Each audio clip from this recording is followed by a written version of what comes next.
क्या हो अगर बाजार का सबसे महंगा, सबसे प्रीमियम फोन आपको आधी से भी कम कीमत पर मिल जाए? सुनने में तो ये किसी सपने जैसा लगता है ना? लेकिन दिल्ली में यही सपना कई लोगों के लिए एक बुरे सपने में बदल गया। तो चलिए आज इसी रैकेट की कहानी को परत दर परत खोलते हैं और जानते हैं कि कैसे पुलिस ने करोल बाग के एक बहुत बड़े नकली फोन रैकेट का पर्दाफाश किया। जरा सोच कर देखिए, एक टॉप एंड फोन जिसकी बाजार में कीमत 1 लाख से भी ज्यादा है, वो किसी को सिर्फ 35,000 रुपये में ऑफर किया जा रहा है। पहली नजर में तो ये एक जबरदस्त डील लगती है, लेकिन क्या ये सच में मुमकिन है, या फिर इस शानदार डील के पीछे कोई बहुत बड़ा झोल है? तो कहानी शुरू होती है दिल्ली के मशहूर करोल बाग मार्केट से, वो जगह जो इलेक्ट्रॉनिक्स के शौकीनों के लिए किसी जन्नत से कम नहीं है। लेकिन यहाँ एक कहावत बिल्कुल फिट बैठती है, हर चमकती चीज सोना नहीं होती। यही वो लालच था, यही वो लाइन थी जो ग्राहकों को करोल बाग की एक खास दुकान की तरफ खींच रही थी। प्रीमियम फोन, वो भी भारी डिस्काउंट पर। भला ऐसा ऑफर कौन ही छोड़ना चाहेगा? लेकिन जैसा कि अक्सर होता है, जो डील सच होने के लिए बहुत ज्यादा अच्छी लगे वो अक्सर सच होती नहीं है। और ये शानदार सौदा असल में एक बहुत बड़े धोखे की बस एक छोटी सी शुरुआत थी। और जैसे ही इस गोरख धंधे की भनक पुलिस को लगी, एक्शन शुरू हो गया। खुफिया जानकारी मिलते ही पुलिस ने इस पूरे मामले पर तुरंत कार्रवाई करने का फैसला किया।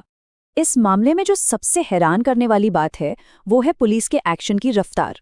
देखिए, 13 दिसंबर को उन्हें पक्की जानकारी मिलती है और एक पल भी बर्बाद किए बिना उसी रात एक स्पेशल टीम बनाकर दुकान पर छापा मार दिया जाता है। और नतीजा, पूरा का पूरा गिरोह रंगे हाथों पकड़ा गया। तो सवाल ये है कि आखिर ये गिरोह काम कैसे करता था? मतलब इतने सारे नकली फोन जो दिखने में बिल्कुल असली लगे, ये लोग बना कैसे रहे थे? चलिए इनके काम करने का तरीका समझते हैं। यही तो सबसे बड़ा सवाल है। एक दुकान से सैकड़ों नकली प्रीमियम फोन बेचना, ये कोई छोटा मोटा काम तो है नहीं। इसके पीछे एक पूरा का पूरा सिस्टम काम कर रहा था। ये स्लाइड इनके पूरे ऑपरेशन का आप कह सकते हैं एक ब्लूप्रिंट है। सब कुछ स्टेप बाय स्टेप होता था। सबसे पहले चीन से सस्ते स्पेयर पार्ट्स जैसे मदरबोर्ड और बैटरी मंगवाए जाते थे। उसके बाद दिल्ली में ही इन पार्ट्स को जोड़कर उन प्रीमियम मॉडलों की कॉपी तैयार की जाती थी जिनकी मार्केट में सबसे ज्यादा डिमांड है।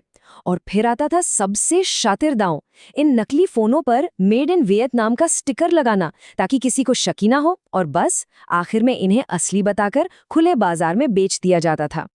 अब ये टेबल देखिए, सब कुछ आईने की तरह साफ हो जाएगा। एक तरफ असली फोन जो अपनी मार्केट रेट पर बिकता है, और दूसरी तरफ ये नकली फोन जो 35 से 40 हजार में मिल रहा था। असली फोन के पार्ट्स ऑफिशियल होते हैं, जबकि इनके सारे पार्ट्स चीन से आते थे। और जो सबसे बड़ा फर्क था, वो था नकली IMEI स्टिकर का। IMEI फोन का एक यूनिक आइडेंटिटी नंबर होता है, और इन्होंने उसे भी नकली बनाकर उस पर मेड इन वियतनाम का लेबल लगा दिया था। तो जब पुलिस ने आधी रात को वो छापा मारा, तो आखिर उनके हाथ लगा क्या? जो सामान वहां से बरामद हुआ, उसका पैमाना सच में चौंकाने वाला था। 512, जी हाँ, पूरे 512 नकली प्रीमियम फोन उस एक दुकान से जब्त किए गए। ये नंबर ही बताने के लिए काफी है कि ये ऑपरेशन कितना बड़ा था। और इस ऑपरेशन को चला रहे 4 लोगों को गिरफ्तार किया गया, और वो भी तब जब वे इन फोनों को बना रहे थे, मतलब बिल्कुल रंगे हाथों। और पता है इस पूरे रैकेट का मास्टरमाइंड कौन था? दुकान का मालिक हाकिम, जो सिर्फ 8वीं क्लास पास है। इससे एक बात तो साफ होती है कि इस तरह के अवैध धंधे चलाने के लिए डिग्री की नहीं, बल्कि शातिर दिमाग की जरूरत होती है। और देखिए, सिर्फ बने बनाए फोन ही नहीं मिले, फोन बनाने का पूरा कच्चा माल मौजूद था। 124 मदरबोर्ड, 138 बैटरी और सबसे जरूरी 459 नकली IMEI स्टिकर्स। साथ में फोन को असेंबल करने वाले स्पेशल टूल्स भी थे। मतलब साफ था, ये कोई छोटी मोटी दुकान नहीं थी, बल्कि पर्दे के पीछे चल रही एक पूरी की पूरी फैक्ट्री थी। तो अब सवाल उठता है कि एक दुकान पर हुई इस रेड की कहानी हम सबके लिए इतनी जरूरी क्यों है? इसका असर उन कुछ लोगों से कहीं ज्यादा बड़ा है जिन्होंने ये फोन खरीदे। देखिए, एक तरफ है लालच, एक सस्ता प्रीमियम फोन पाने का, लेकिन दूसरी तरफ है कड़वी सच्चाई, एक ऐसा घटिया प्रोडक्ट खरीदना जिसका कोई भरोसा नहीं, जिसकी कोई गारंटी वारंटी नहीं, और अनजाने में एक क्रिमिनल नेटवर्क को सपोर्ट करना। और ये बात सिर्फ हम नहीं कह रहे, खुद पुलिस अधिकारी का ये मानना है कि ये सिर्फ कुछ नकली फोन बेचने का मामला नहीं था।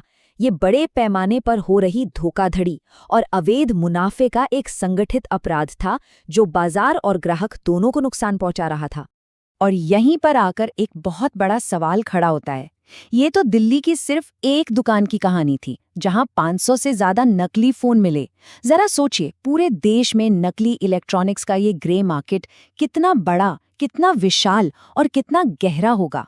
ये एक ऐसी सच्चाई है जो अगली बार कोई ऐसी अविश्वसनीय डील देखने पर हमें ज्यादा सावधान रहने की याद दिलाती है।